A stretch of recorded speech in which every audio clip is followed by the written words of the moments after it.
Guys আজ ছিল ভূত চতুর্দশী আর আমি সকালবেলা এত লেট করে ঘুম থেকে উঠেছি, যেহেতু নেক্সট দিনকে দিওয়ালি। আমি তো ঘুমাচ্ছি জাস্ট, আর কিছুদিন পরে তো ছুটি কমপ্লিটও হয়ে যাবে। বাই দ্য ওয়ে, যারা যারা নিশির ডাক সিরিজটা দেখেছো কমেন্টে জানাতে কিন্তু একদম ভুলো না।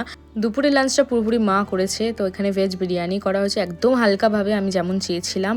তো ওইটা খেয়ে আজকে একটা ঘুম দিয়েছিলাম। দুপুরে ইদানিং আমি কেন ঘুমাচ্ছি জানি না, মাঝে মাঝে ঘুম চলেও আসছে।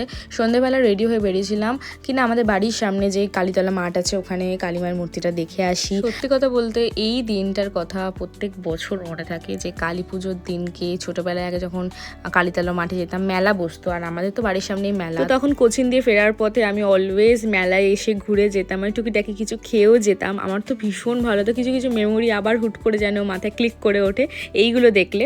তারপরে বাড়ি ফিরলাম, বাড়ি ফিরে এসে দেখি যে শুরু হয়ে গেছে আমাদের লক্ষ্মী পুজোর তোড়ঝোড়ভাবে, যেটা হয় আমাদের বাড়ির সকলে মিলেই লক্ষ্মী পুজো হয়। এই ঘরটা হলো আমার ঠাকুমার ঘর, আর এই ঘরেই আমাদের পরবর্তীকালে যতগুলো আমাদের ফ্যামিলি ফাংশন হয়, মানে পুজোটা হয় বেসিক্যালি এখানেই হয়।